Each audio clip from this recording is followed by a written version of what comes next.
ইসলামী যুব আন্দোলন কর্তৃক আয়োজিত যুব কনভেনশনের সম্মানিত সভাপতি, মঞ্চে উপবিষ্ট আমাদের সেরে তাজ শ্রদ্ধাভাজন আমির হযরত বিশা হুজুর চরমনাই দামাত বরকাতুহুল আলিয়া, সর্বস্তরের নেতৃবৃন্দ, সকল স্তরের যুবক ভাইয়েরা আমার, আজকে আমাদের খুশিতে মন ভরে গেছে।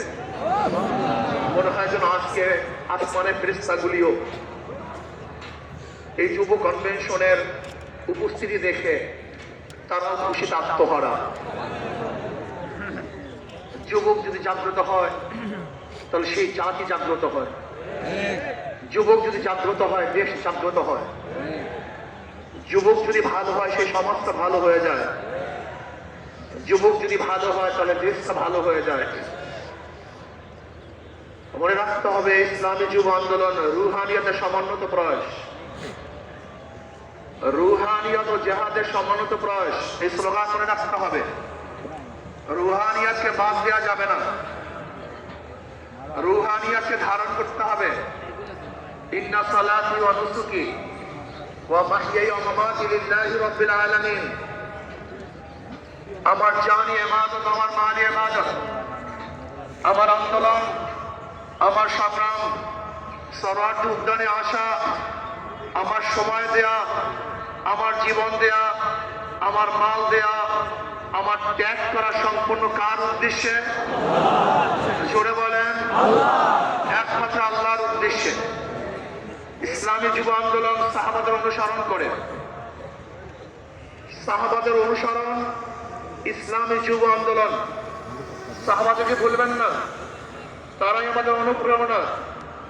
আমরা তাদের দেখানো পথে চলতে চাই, তাদের মহব্বত অন্তরে লালন করি, তাদের ভালোবাসতে জানি, তাদেরকে ভালোবাসতে জানি, তাদেরকে এত মহব্বত করি, আমাদের জীবনের চেয়ে সাহাবাই কেরাম থেকে বেশি মহব্বত করি। শুধু কি তাই, যারা সাহাবাদেরকে ঘৃণা করে, সমালোচনা করে, ওদেরকে আমরা মহব্বত করতে পারি না, ওদেরকে আমরা ভালোবাসতে পারি না। আমরা জনাব মুহাম্মদ রাসূলুল্লাহ সাল্লাল্লাহু আলাইহি ওয়াসাল্লাম আদর্শ গ্রহণ করে তার দেখানো নীতির আদর্শ বাস্তবায়ন করতে চাই। আমরা এরদোগানের আদর্শ বাস্তবায়ন করতে চাই না, আমরা মুরসির আদর্শ বাস্তবায়ন করতে চাই না, আমরা মদিনাওয়ালার আদর্শ বাস্তবায়ন করতে চাই। আমি যুব আন্দোলনকে বলবো, খবরদার সুন্নাতকে বাদ দিয়ে কোন আন্দোলন সংগ্রাম আমরা করতে চাই না। আমরা সুন্নাতকে ধারণ করে আন্দোলন সংগ্রাম করতে চাই। আমরা সুন্নাতকে জবাই দিয়ে তাকিয়ার নামে, আমরা কৌশলের নামে সুন্নাতকে জবাই দিতে চাই না, বরং আমরা চাই সুন্নাতকে সমন্বিত করতে, সুন্নাত অনুযায়ী চলতে। আমি বিশ্বাস করি ওয়ালা তাহিনু ওয়ালা তাহজানু ওয়া আনতুমুল আ'লাউনা ইন কুনতুম মুমিনিন। যদি আমাদের ঈমান মজবুত হয়, যে ঈমানকে শক্তিশালী করতে পারি, তাহলে এমন আওয়াজ দেব আল্লাহু আকবারের ধ্বনিতে, যেরকম রাজা গৌর গমদের তখ্ত তাউস ধ্বংস হয়ে গেছে, আমরা যদি আল্লাহু আকবারের ধ্বনি দিতে পারি, ঈমানের সাথে আল্লাহু আকবারের ধ্বনি উচ্চারণ করতে পারি, তাহলে বর্তমান ফ্যাসিস্টদের সমস্ত তখ্ত তাউস ভেঙে চুরমার হয়ে যাবে ইনশাআল্লাহ। এই জন্য যুব আন্দোলনকে বলবো, খবরদার জিকির ও ফিকির, জবানে জিকির থাকতে হবে, ব্রেনের মধ্যে ফিকির থাকতে হবে, কলমের মধ্যে শুকুর থাকতে হবে, অঙ্গ প্রত্যঙ্গে সবর থাকতে হবে। মনে রাখবেন, রুহানিয়াত ও জিহাদের সমন্বিত প্রয়াস। রুহানিয়াতকে বাদ দিয়ে কোনো জিহাদ আমরা চাই না। রুহানিয়াতকে বাদ দিয়ে জিহাদ করবেন, এটা জিহাদ হবে না, সন্ত্রাস হবে। কি হবে? সন্ত্রাস হবে। যেই জিহাদের সাথে রুহানিয়াত নাই, ওই জিহাদ জিহাদ না, বরং সন্ত্রাসবাদ হবে। ইসলামী ছাত্র আন্দোলন, ইসলামী যুব আন্দোলন, ইসলামী আন্দোলন বাংলাদেশ, তারা কি চায়? আল্লাহর জমিনে আল্লাহর হুকুমাতের মাধ্যমেই কল্যাণ রাষ্ট্র চায়। ইসলাম হুকুমাত বাদ দিয়ে আমরা কল্যাণ রাষ্ট্র চাই না, আমরা ইসলাম হুকুমাতের মাধ্যমেই কল্যাণ রাষ্ট্র প্রতিষ্ঠিত করতে চাই। আমরা বিশ্বাস করি ইসলাম হুকুমাত ব্যতীত সেকুলারিজম, সোশ্যালিজম, ক্যাপিটালিজম, কমিউনিজম, ডেমোক্রেসির কোন আদর্শ মানুষকে শান্তি দিতে পারে না, মুক্তি দিতে পারে না। একমাত্র মানুষের মুক্তির গ্রান্ট হলো ইসলাম হুকুমত। এই ইসলাম হুকুমত কায়েম করতে হবে। আপনারা জানেন, আজকে অন্তর্বর্তী সরকার কিছু সংস্কার করতেছে, তার মধ্যে রাষ্ট্র সংস্কার। অবশ্যই রাষ্ট্র সংস্কার করতে হবে। কেন? আপনারা জানেন ফ্যাসিস্ট সরকার, রাষ্ট্রের এমন কোনো বিভাগ নেই যে বিভাগকে ধ্বংস করে নেই, সমস্ত বিভাগকে ধ্বংস করে ফেলেছে। কাজী ধ্বংসস্তূপের উপরে সুন্দর একটা নির্বাচন উপহার দেওয়া সম্ভব নয়। আগে সংস্কার হবে, তারপর নির্বাচন হবে। রাষ্ট্র সংস্কারের মধ্যে আমি বিচার বিভাগের স্বাধীনতা চাই, বিচার বিভাগের পূর্ণ স্বাধীনতা চাই। আজকে আমরা কি দেখেছি, সরকার পরিবর্তন হওয়ার সাথে সাথে সমস্ত আসামিরা খালাস হয়ে গেছেন। আবার সরকার পরিবর্তনের সাথে সাথে অনেক আসামি জেলে ধুকে ধুকে পড়ছেন। তার মানে বিচার বিভাগ কি সরকারের ইঙ্গিতে চলে?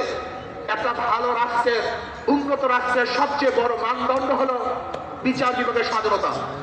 যেই রাষ্ট্রের মধ্যে বিচার বিভাগের স্বাধীনতা নাই, ওই রাষ্ট্র ভালো কল্যাণমুখী একটা রাষ্ট্র হতে পারে না।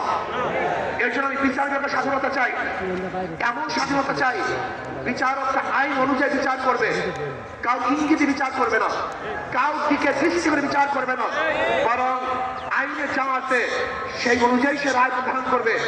এমন স্বাধীনতা বিচার বিভাগটা থাকতেই হবে।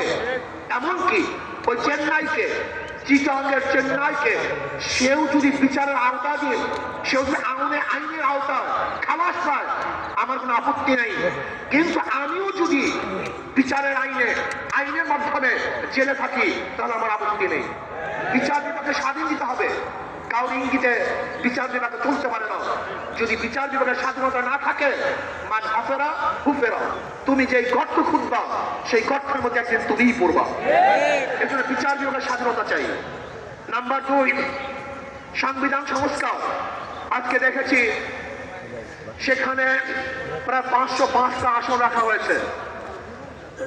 আসন কম হোক বেশি হোক, কিন্তু সব জায়গায় নির্বাচনের ভিত্তিতে সংসদ সদস্য হতে হবে। মহিলাদের জন্য সংরক্ষিত আসন 100, এই যে আমরা মানি না। যদি সংরক্ষিত আসন মহিলাদের জন্য রাখা হয়, এটা মহিলাদের সাথে বৈষম্য করা হয়, তাদেরকে দুর্বল ভাবা হয়। আমরা তো কোঠার বিরুদ্ধে আন্দোলন করেছিলাম, যদি আবার মহিলাদের জন্য কোঠা রাখা হয় তাহলে আমরা আন্দোলন সাকসেস হই নাই। আমরা বলবো মহিলারা সরাসরি নির্বাচন করবে, নির্দিষ্ট কোনো কোঠা আমরা চাই না। কোনো মহিলাদের নির্দিষ্ট কোঠা থাকবে না, তারা নির্বাচন সরাসরি করবে। কাজী আমি অন্তর্বর্তী সরকারকে বলবো, মহিলাদের জন্য কোনো নির্দিষ্ট আসন ইসলামী আন্দোলন বাংলাদেশ এটা আমরা মানতে পারি না, এইটা আমরা চাই না। আমরা চাই দ্বিকক্ষ বিশিষ্ট হোক, এককক্ষ বিশিষ্ট হোক, পিয়ার সিস্টেমে নির্বাচন হবে, সংখ্যানুপাতিক হারে নির্বাচন হবে। যদি সংখ্যানুপাতিক হারে নির্বাচন না হয়, পিয়ার সিস্টেমে নির্বাচন না হয়, তাহলে আবারও কালো টাকা সরাসরি হবে, বেশি শক্তি ব্যবহার করা হবে, মানুষের ভোট অধিকার প্রয়োগ করতে পারবে না, আমাদের আন্দোলন ব্যর্থ হবে। আজকে জুলাই বিপ্লবে ইসলামী আন্দোলন কি ভূমিকা ছিল আপনারা জানেন। 5ই জুলাই বরিশাল আমরা ঘোষণা দিয়েছিলাম যে ছাত্রদের বৈষম্য বিরোধী আন্দোলনের সাথে আমরা সম্পৃক্ত। শুধু কি তাই, সেখান থেকে শুরু করে এমন কোন আন্দোলন নাই, সংগ্রাম নাই যেখানে আমরা মাঠে ছিলাম না। আমরা জীবনের মায়া ত্যাগ করে রাস্তায় ঝাঁপিয়ে পড়েছিলাম। আমি বিশ্বাস করি ইসলামী আন্দোলন বাংলাদেশ যেইভাবে দলীয় ব্যানারে বৈষম্য বিরোধী আন্দোলন অংশগ্রহণ করেছে, বাংলাদেশের অন্য কোনো সংগঠন দলীয় ব্যানারে এই আন্দোলন সম্পৃক্ত ছিল না। শুধু কি তাই, ইসলামী আন্দোলন বাংলাদেশের যারা শীর্ষস্থানীয় লিডার নেতা তারাই মাঠে ছিল, কিন্তু যারা বৈষম্য বিরোধী আন্দোলনের বিরোধিতা করেছে, বলেছে যে এই সংগ্রামের সাথে আন্দোলনের সাথে আমরা সম্পৃক্ত নাই, তারা যদি আজকে নতুন ভাবে ক্ষমতা যাওয়ার স্বপ্ন দেখে, এদেশের জনগণ সেই স্বপ্ন পূরণ হতে দেবে না। সংস্কারের পরেই নির্বাচন হবে। আজকে সংস্কার করতে যারা বাধা সৃষ্টি করেছেন, আমি বলবো দীর্ঘ 16 বছর কোথায় ছিলেন? রাত ডাক ছেড়েই বলবো, বিএনপি আপনারা কোথায় ছিলেন? প্রতিবার ঈদের কথা বলেছেন, ঈদের পরে আমরা আন্দোলন করব, ঈদের পরে সংগ্রাম করব, ঈদের পরে সেইটা করব। হাজার ঈদ চলে গেছে, আপনারা আন্দোলন করতে পারেন নেই। কিন্তু ছাত্র জনতা আজকে আন্দোলনের ভিত্তিতে যে অর্জন করেছে, সেই অর্জনকে ধ্বংস করার চক্রান্ত করতেছেন। যে বৈষম্যের বিরুদ্ধে আন্দোলন করেছিলাম, চাঁদার বিরুদ্ধে আন্দোলন করেছিলাম, দুর্নীতির বিরুদ্ধে আন্দোলন করেছিলাম, ধর্ষণের বিরুদ্ধে আন্দোলন করেছিলাম, অবৈধ হত্যার বিরুদ্ধে আন্দোলন করেছিলাম, মানুষের স্বাধীনতার জন্য আন্দোলন করেছিলাম, মানুষের মুক্তির জন্য আন্দোলন করেছিলাম। কিন্তু আমরা কি দেখলাম? 5ই আগস্টের পরে আবারও চাঁদাবাজি, আবারও দখলদারি, আবারও দুর্নীতি। না, বাংলাদেশের মানুষ এই চাঁদাবাজি আর দেখতে চায় না, দুর্নীতি আর দেখতে চায় না। যারা 53 বছর পর্যন্ত বাংলাদেশকে দুর্নীতির চ্যাম্পিয়ন করেছে, ওই সমস্ত দলকে বাংলাদেশের জনগণ আর ক্ষমতায় দেখতে চায় না। বাংলাদেশের জনগণ কি ক্ষমতায় দেখতে চায়? ইসলামকে ক্ষমতায় দেখতে চায়। বাংলাদেশের জনগণ ইসলামী আদর্শের মানুষকে ক্ষমতায় দেখতে চায়। যারা খাঁটি ইসলাম, মদিনার ইসলাম নিয়ে সামনে অগ্রসর হবে, বাংলাদেশের মানুষ তাদেরকে গ্রহণ করবে। মদিনার ইসলামের বাহিরে কোন নব ইসলামকে বাংলাদেশের মানুষ গ্রহণ করবে না ইনশাআল্লাহ। ভাই আমার, আসুন ইসলাম হুকুমাতের জন্য আমাদের সাধনা করতে হবে, চেষ্টা করতে হবে। আমাদের আন্দোলন এখন সমাপ্ত হয় নাই, আমাদের সংগ্রাম এখন শেষ হয় নাই, আমাদের যুদ্ধ এখনো শেষ হয় নাই। ফ্যাসিবাদের বিরুদ্ধে আন্দোলন করেছিলাম, এখন চাঁদাবাজের বিরুদ্ধে আন্দোলন করতে হবে, দখলদারের বিরুদ্ধে আন্দোলন করতে হবে, যারা দুর্নীতিবাজ তাদের বিরুদ্ধে আন্দোলন করতে হবে, যারা ডাকাত তাদের বিরুদ্ধে আন্দোলন করতে হবে, যারা দেশকে ধ্বংস করার চক্রান্ত করতেছে তাদের বিরুদ্ধেও আরেকবার আন্দোলন করতে হবে। আজকে ভারত আমাদের দেশকে দখল করার চক্রান্ত করতেছে।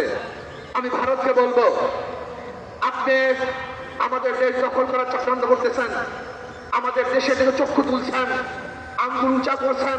আপনি কি জানেন বাংলাদেশের অবস্থা নাকি? আমরা জীবনভর লড়াই করি, বেঁচে আছি, লড়াই করি, বাঁচবো ইনশাআল্লাহ।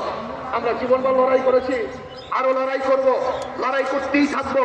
যতদিন পর্যন্ত ইসলাম হুকুমত না কায়েম হবে ততদিন পর্যন্ত ইনশাআল্লাহ মাঠে থাকবো, ময়দানে থাকবো। প্রিয় ভাইয়েরা আমার, আগামী নির্বাচন আসতেছে, নহে সমাপ্ত কর্মমদের অবকাশ কোথায় বিশ্রামের। আজকের থেকেই আমাদের কাজ শুরু হবে।